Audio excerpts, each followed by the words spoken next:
It was a grand day. And it was the day of the World Series.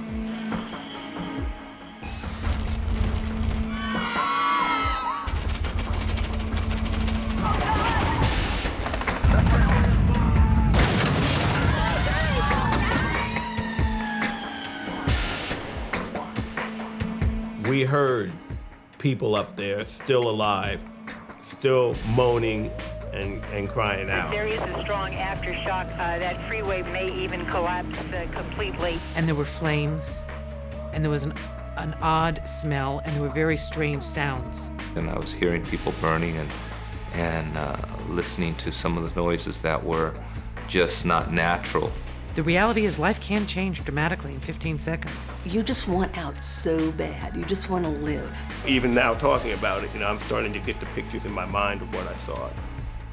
So of the 5 people on my truck, 4 of them are dead,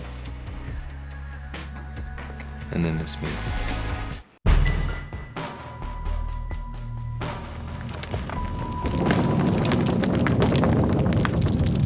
That's what you need to do. Get an axe and cut my foot. Shut up. I said, Dorothy, look at me. Look at me in the eye.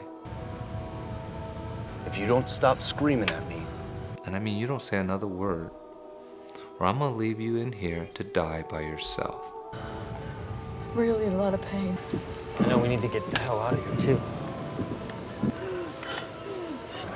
Short of cutting off her foot, I don't think she's coming out of there.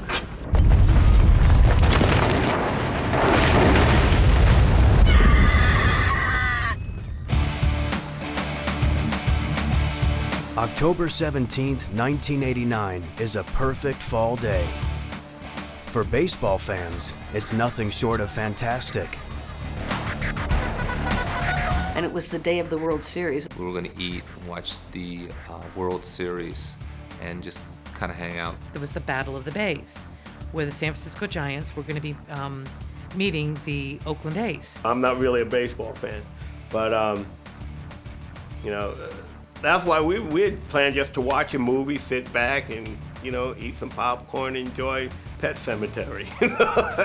Out on the Cypress Freeway, everyone's trying to get home early to watch the 3rd game of the series. Registered nurse CATHY SCARPA carpools from work to save time.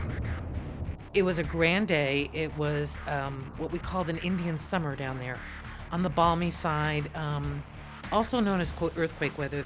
CATHY is headed for a 2-decked overpass called the Cypress Structure, and so is saleswoman DOROTHY OTTO.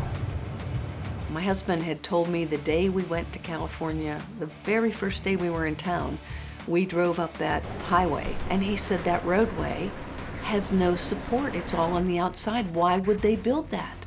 The Cypress Structure cuts over the toughest corner of Oakland. Musician Raven Majors and his wife live there. They used to call this area Dogtown, the Wild Wild West Side. And people seem to not recognize that the people that lived in this neighborhood, through all their struggles, every day got up and went to work and came home, loved their families. It was an area of town that if something had happened to the van, we would stay on the highway, stay on the freeway, and not take an exit. As the opening ceremonies begin at Candlestick Park, Oakland fireman Lorenzo Frediani calls home. I had spoken to my wife maybe 5 or 10 minutes, and she was like, okay, I gotta leave. I think it was 10 minutes. I gotta leave because the game's gonna start, and I'm going to my father's. 65,000 fans are about to watch the Giants take on the A's when the game turns deadly serious. A huge tectonic fault breaks free 10 miles under their feet and 30 miles to the south. The fault lines pass each other at 5,000 miles per hour. Seismic waves scream into the Bay Area within seconds. They bounced off a layer in the Earth's crust and basically reinforced themselves, so they were a little bit higher up in Oakland and San Francisco. There was so much, so quick. I was listening to National Public Radio, and they said we're having an earthquake. I remember looking in the side view mirror, grabbing the steering wheel because Judy was having a difficult time controlling the vehicle. This giant column that was so much bigger than the car, it blew apart. And then when I looked back in front of me, the cars that I'd been with were gone. The next thing you know, is we are flying in the air, literally. And I grabbed the seatbelt.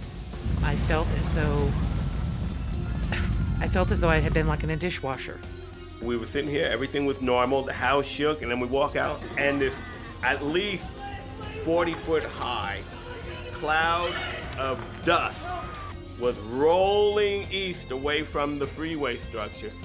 And this guy ran out of that cloud, and his eyes as big as saucers said, "The freeway is falling." I said, "What?" And he said, "The freeway is falling."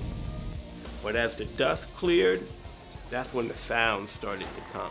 And then you start to hear the people screaming. Because we had sailed, we had a vertical and then a horizontal drop. But it was surrealistic. It was almost like being in a bad photo. I wasn't even sure where we were. It took a while to figure out that what I was looking up at was the freeway, that our piece had collapsed. There was concrete in front of me, there was concrete by my face, there was concrete crushing the roof of the car, and I just didn't think there was any way a human being would come into that. A half-mile span of the Cypress Freeway has collapsed. No one knows how many souls are broken and bleeding in the wreckage. There are so many people crushed, mangled, screaming, crying, and begging for help. Okay, ma'am, I need you to calm down. With phone and power lines down in most parts of the bay, only a trickle of calls reach Oakland dispatchers.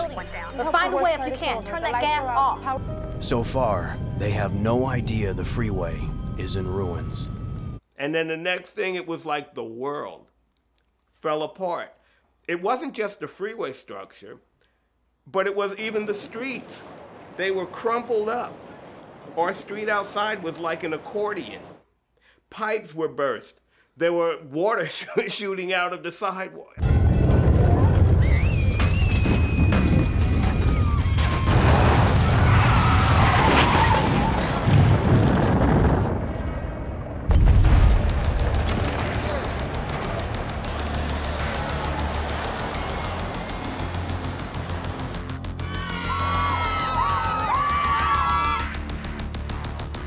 This is an NBC News special report.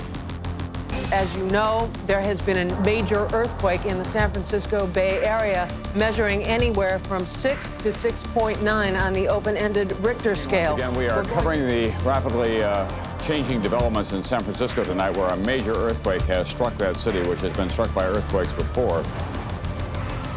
There's a gas leak. Let's go. Turn around that way. Early news coverage focuses on the Bay Bridge and the marina fires, but the real story is the Cypress Freeway. Inside the ruins, victims like Kathy Scarpa are dying slow deaths. Dorothy Otto's car is a prison 3.5 feet high, and soon it'll get even smaller as the first of 11,000 aftershocks rumble through San Francisco Bay.